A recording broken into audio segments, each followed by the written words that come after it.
discussed through this conversation is African agency as a theoretical framework or concept, also research and knowledge production within the African diasporic perspective, African agency within the 21st century, social and economic challenges, and also diaspora activism and advocacy.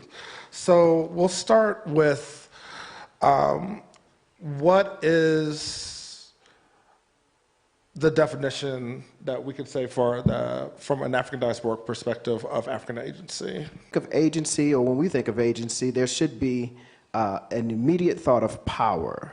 And so I thought of the Frederick Douglass quote, "Power concedes nothing without a demand. It never has and it never will." But then there's another quote about power from Dr. Huey P. Newton, where he says that power is the ability to control phenomenon and make it act in a desired manner. If the continent does not have the power that it needs to define phenomena, and that's one aspect of it. White supremacy, colonialism, and racism define so many things for us. So when we talk about decolonization, de-Westernization, it's really a redefinition of some of these terminologies. But not only redefining, there must be the power to make it act in a desired manner. And so when I think of that type of power, I think of military might, I think of economic might, as well as the cultural capital that Africa has been producing. Because the follow-up question that I was about to ask is, are we African? That's a hell of a question, my brother. I think, yeah, absolutely we are African, but I think we can also hold space for multiple identities. For some reason, there's false dichotomy set up that if I say I'm an African, I'm no longer a New Orleanian, or I'm no longer a Louisianian, or I'm no longer an American. We hold space for multiple identities, just as someone who is from Kenya or South Africa can identify as a Kenyan or a South African without any threat to their Africanness. We too can identify as African. And I'd be very clear, because sometimes in the diaspora there's this idea that we somehow had to seek approval to claim as an African. My idea was this, is that we were Africans when the Europeans put us on those boats. We were Africans when we disembarked. We were Africans when we began to create our culture and on those plantations. So everything that we created was created by Africans, an authentic African culture created by Africans in the West, as identified by Carter G. Woodson. So the idea that we are not is problematic in many ways, but it's also the result of years, centuries of brainwashing and internalized white supremacy that sought to disconnect us from the continent. So anytime a black American says that they're African, it's actually a revolutionary act. How can the African diaspora influence U.S. politics, shape policy decisions, or serve as a key point of engagement with stakeholders to support African initiatives? I think we first need to talk about the two diasporas. Yes. Right? So we have, as we define the old diaspora, those of us who are descendants of slavery, and then the new diaspora of, and we're speaking specifically of in the American context, because there's Haiti is the African diaspora, Jamaica, all of Brazil, Colombia, but as Americans here, there's the new diaspora that started coming to the U.S. really mid-60s and thereafter.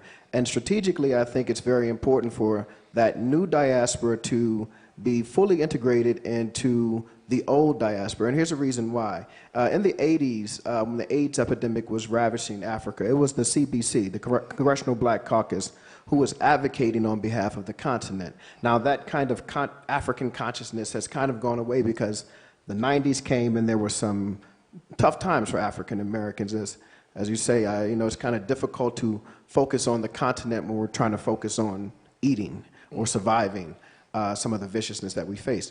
So, but the integration of the new diaspora, or the contemporary dispersal, as I like to call it, will into our infrastructure will then again help to put that back, put Africa back on the agenda for Black Americans. So I think that's one step we have to take. and on our end, it is making sure that we are embracing, you know, the Nigerians, the Ghanaians, and Somalis who are coming to the U.S.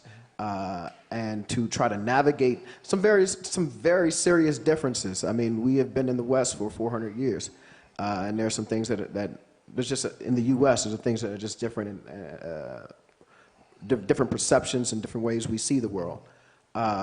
But again, I believe personally, once you're in the U.S., you have a common enemy, and that common enemy forces us to be all on the same team.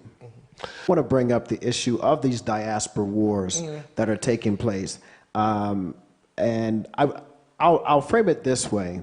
It is, in many ways, it is not as disheartening as it may seem, because at least we're talking.